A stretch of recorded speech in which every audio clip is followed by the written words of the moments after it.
going on, guys? Welcome back to the channel. I'm the Northern Rider, and today we're going to go out for a little walk and we're going to look at exactly how we can make your footage look even more cinematic.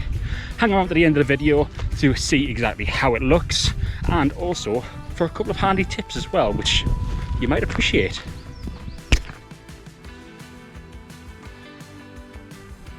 So who is this video for then? Well, if you want to learn something new or try something new, then it's probably for you. If you already know cinematic editing, how to make your GoPro look cinematic, then there's no harm in looking over some stuff again. I forget stuff all the time, so it's always a good idea to refresh your brain. If you think this is for you and you want to try something new, then by all means be my guest, try it out. What's the worst that can happen? It's learning something new. But if you do learn something new and you want to show me, then you can tag me on Instagram. I'd like to see your footage, whatever you do with it. I think it'll look pretty cool, and we can share ideas, all that kind of good stuff. So what exactly do we need? Well, I would suggest a GoPro to start with. But it doesn't have to be a GoPro. It can be any action camera, you know, assuming that you've got 4K or whatever. The realities is that the GoPro is going to be completely different to a DJI or another, you know, GoPro style camera. It's the theory behind it. The theory is that if you take these techniques, learn something, try something, then you can adapt it to your situation. Because I can still make a YouTube channel with a camera phone. I don't need to have all of these expensive cameras or whatever, but the difference is that the end result will vary. So any equipment, yeah, I mean, you're going to need something. I'm using a 3-way mount at the moment. I've never really done this vlogging sort of style before. You know, I'm usually stood in front of the camera and it's on a tripod. So do you need a tripod? Well, not always. Comes in handy though. What else could you use? A long stick. You can go out into the woods, get a pole. You can get all sorts. You let your imagination go wild. In a bit of duct tape and a pole, got yourself a nice reaching stick, and you can get some different effects with the camera, putting into places where you couldn't normally reach with just your hand. Oh my! Don't forget, Amazon is your best friend. You can get loads of stuff off Amazon. It might be cheap, and it might be, you know, ready to fall apart within a year or so, but that's a year of use. It's, you know, it's something to get you started. I started off with really crap stuff. I still got some crap stuff. I still use it. It still works. If it works and it's stupid, it ain't stupid. So let's have a look at the first option. So I've got a 3-way mount here from GoPro. Really cool. It's extendable to a certain degree. It's got a little tripod mount here. But if I want to use this for any sort of cinematic shots or something like this, then I want to be starting to use this to really push along like this. If you notice how, like, when I move it along here as well, I can support it by using the hand underneath as well. The personal favourite of mine is to actually use the body as a stabilisation unit. It's free and it doesn't require you to do much, to be honest with you. So if you want, you can take a GoPro, you can place it on your forehead or on your mouth. So placing it on the forehead like this. So using this method basically allows your head to be used as its natural gimbal state. Your head's a gimbal basically. Who knew? So another really good one is to actually use your fingers. So using your finger and your thumb.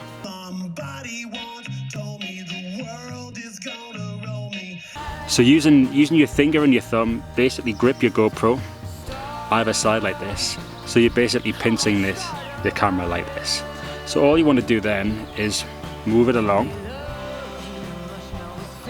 Another tip with this is if you use a little bit of speed, then it's a lot easier, then you can actually slow it down. So if you use a high frames per second, say for example 60 or higher, and then if you do a nice gliding motion, you're actually more stable when you do this. Another advantage of using this as well, I've got the ability to rotate the camera as well. So if I want to move it and then pan it, so if I want to move it this way, pan it that way, pan it this way, either way, it adds a little bit of an extra effect onto the footage, and it's for free as well. So let's have a look at the settings on the camera. So what I want to do now is get the most cinematic looking settings that I can actually get on this camera. So bearing in mind that also the results may vary. So this is what I do to get the most cinematic settings out of this camera itself. So this is the GoPro Hero 8. I want to start off in 4K. Now I've got the options to do 240, 120, 60, 30 and 24 frames per second. Now what does that mean exactly? Now 240 is basically slow motion, super slow motion. Same for 120. If you use 60, then you can still do good slow motion with that as well. I'm not going to go into full extensive details about frames per second and exactly how things are. I'm going to show you what I put input into my camera to actually get the cinematic settings. So for cinematic settings, 24 frames per second is really good. So a good rule to know also is the 180 rule as well. You need to be able to double the frame rate to get a natural motion blur. So if I want to use 20, so I'm using 4K and I want to use 24 frames per second, okay? So basically the 24 frames per second for the shutter speed needs to be doubled. So it needs to be 1/48 of a second. But I'll get into that in a second. Next up, lens. So there's two options for this. You can go for wide or you can go for linear. Now linear takes out the fisheye lens, and also wide gives you that wider perspective. So it gives you a nicer, so the wide angle kind of almost gives you more of a cinematic look, but also the linear looks really good as well. Hyper smooth, I've been experimenting with hyper smooth lately and I've been really impressed with it. Don't forget also, when using hyper smooth to the fullest extent, it will crop the image as well. So this next part is called Pro Tune. So Pro Tune is GoPro's section within there, so you can really dial in the settings to change how you're going to edit things later on, and also to make a difference with how the cinematic stuff looks as well. So basically what I want to do is I want to drop down the bitrate, make it nice and low. Not only is it going to drop down the size of the file, but it's also going to help with editing later on. You don't want to have all of the settings far too high, because when you take it into edit later on, then basically what will happen is it's going to be difficult to remove any settings that the GoPro has put on. Like I said before, the shutter speed. So I want this now over 1/48 of a second. What that basically means is there's going to be a nice motion blur, which is going to look nice and natural or nice and cinematic depending on what you're doing. So EV comp, if that's just turned on, then basically you can set the EV comp to whichever you think is right for you. If you need to overexpose it or underexpose it, then you can set it over, try over 1 or minus. It all depends on your situation. So with white balance, I leave mine at native. It allows me that extra bit of ability to edit the footage, and also to basically come out and produce something which I want to see, not what the camera wants to see. You can change it, however, so basically the higher the Kelvin number, which basically means it's going to get warmer, the more yellows and oranges that's going to be inputted into the actual camera itself. And then if you have the lower the Kelvin number, then you're going to have more blue tones. You can see these examples in movies and things like this when you see things like Saving Private Ryan. That was shot at 24 frames per second. Also, they had a slightly blue tinge over it to give it a more kind of a war-y kind of feel. So that's exactly what the color temperatures can do to your footage and make it look ever so different. So ISO I want to have on a minimum of 100, and also I sometimes set it to 100 as well for the maximum. This just allows the camera to stay at a set ISO. So basically it's the amount of light, it's a digital light sensor that comes into the camera, and it calculates it and it adapts the camera to whatever the settings are, or whatever the surroundings are, however much light is coming into the sensor. So I usually just leave it at 100. Usually if it gets darker and darker, then you want to bump the ISO up a little bit, but bear in mind when you go too high, you're going to get grain in your footage as well. Sharpness, I'm going to keep that at low. Basically if you put sharpness up to high, it's going to look really sharp, and it's going to look like, you know, it may look good to you on the screen and things like this, but when it comes into editing later on, if you want to take the sharpness off, then it's more difficult to remove sharpness than it is to add it in later on. So I always keep mine at low. I always keep my color flat. Basically it's another level of being able to edit it. If you want to give it that GoPro sort of style look, then you can change the color profile to GoPro, and it'll give you that GoPro-esque looking color direction. The next sections are pretty much not used for me really. Raw audio and wind. I always set the raw audio to off. I don't really use raw audio. I may experiment with it in the future.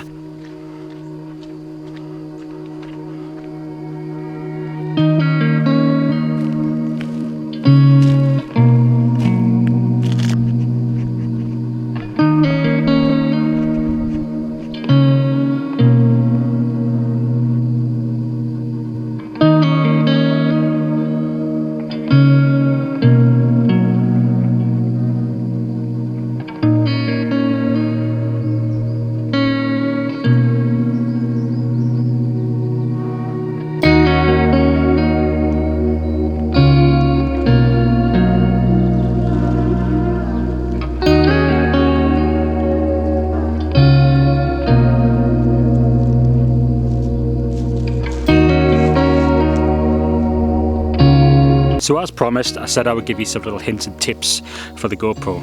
So if you haven't got a tripod and you do own a GoPro, they usually come with this little thing here. This little thingamabob, PVC sort of plastic flat mount. You now have a sort of a makeshift tripod, sort of. It's a flat surface. If you put it down on something, then it's going to stay still. So if you didn't have the mount, the plastic mount there, you can sometimes get away with using the actual helmet mount. So this little helmet mount thing, you can use this as a little mini sort of like flat surface tripod area thing. It's not a tripod, obviously, because it's got 3 legs, but it does the job in a pinch. Next one's a personal favourite of mine. Now with most GoPros, or all GoPros, you'll have a housing. With the GoPro 8 you've also got the mounts, the little lugs at the bottom.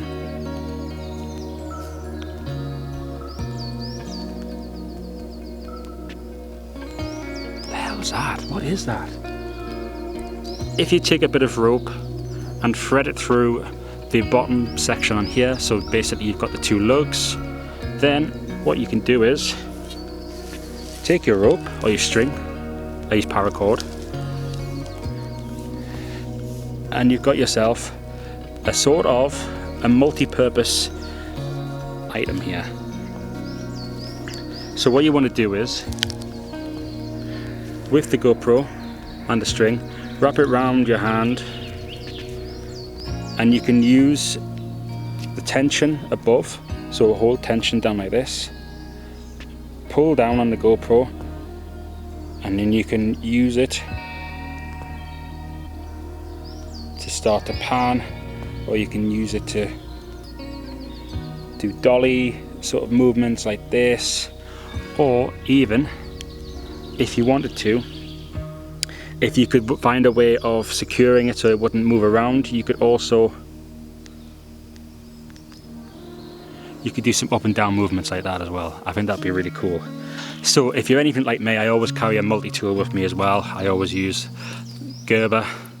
Sorry Tim from Wales if you're watching, I know you're a Leatherman kind of, actually no, are you a Gerber man or a Leatherman guy? I can't remember. Yeah, I know you like your multi-tools. Anyways, most multi-tools, even Swiss Army knives, have got a crosshead screwdriver on there. If you ever noticed that sometimes with the GoPros that you can't actually get them off and they're really stuck, can't get leverage this way so much because of the way that it's screwed in.